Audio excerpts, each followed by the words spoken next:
नमस्कार। आज के इस एक्सप्लेनर में हम सीधा इस मुद्दे की गहराई में चलते हैं।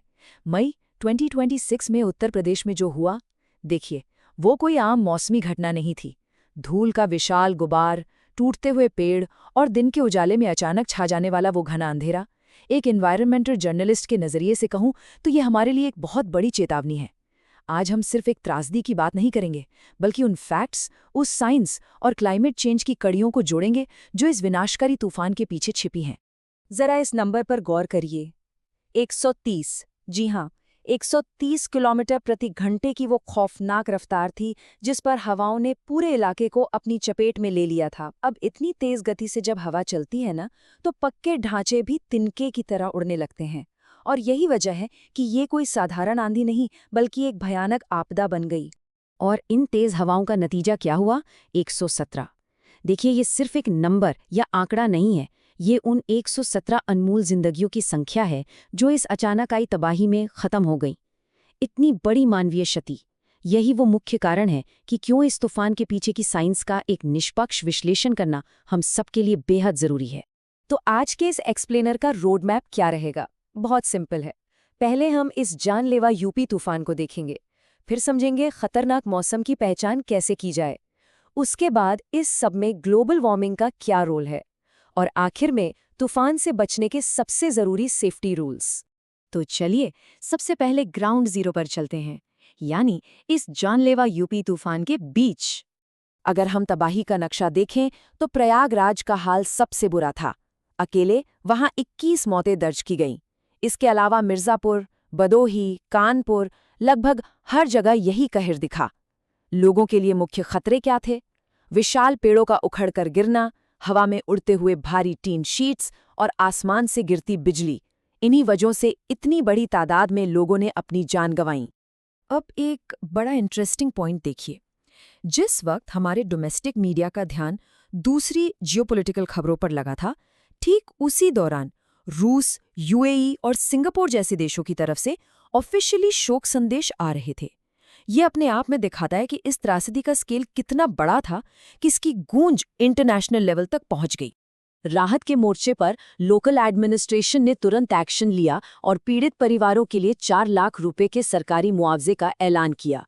और इसके साथ ही आगे के लिए जरूरी सेफ्टी एडवाइजरी भी फौरन जारी की गई ताकि नुकसान को और बढ़ने से रोका जा सके।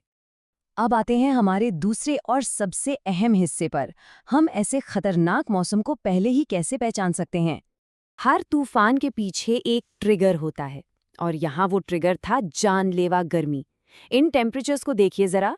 राजस्थान के फलोदी में 45 डिग्री के पार, श्रीगंगानगर में 44.8 और महाराष्ट्र के विदर्भ में 45.9 डिग्री सेल्सियस। ये भयंकर हीट वेव ही असल में एटमॉस्फेयर में होने वाली उस पूरी उथल-पुथल की जड़ थी। ये पूरी साइंस काम कैसे करती है? बहुत सिंपल है। इसे 3 स्टेप्स में समझते हैं। पहला, ये एक्सट्रीम हीट जमीन को तवे की तरह गर्म कर देती है।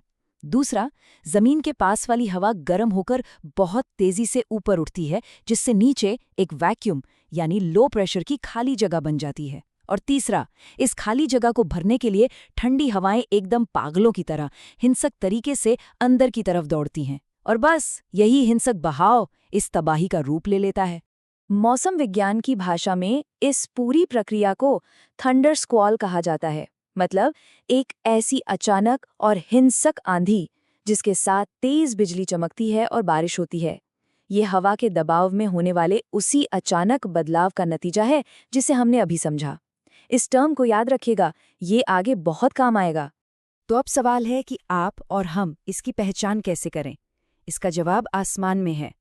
अगर आपको बहुत बड़े टॉवर जैसे बादल दिखे, जिन्हें साइंस में क्यूमुलोनिम्बस बादल कहते हैं, तो अलर्ट हो जाइए। ये बादल इतने विशाल होते हैं कि स्ट्रेटोस्फीयर तक पहुंच जाते हैं। ये सीधा सीधा वार्निंग है कि भारी बारिश, जानलेवा बिजली और विनाशकारी हवाएं बस आने ही वाली हैं। यूपी वाले केस में एक और फैक्टर ने आग में घी का काम किया, और वो था वेस्टर्न डिस्टर्बेंस यानी पश्चिमी विक्षोभ। मेडिटेरेनियन रीजन से उठकर हजारों किलोमीटर का सफर तय करने वाला ये वेदर सिस्टम जब उत्तर भारत की उबलती हुई गर्म हवा से टकराया ना, तो समझ लीजिए एक ऐसा एक्सप्लोजिव और जानलेवा कॉकटेल बन गया जिसने सब कुछ तहस नहस कर दिया।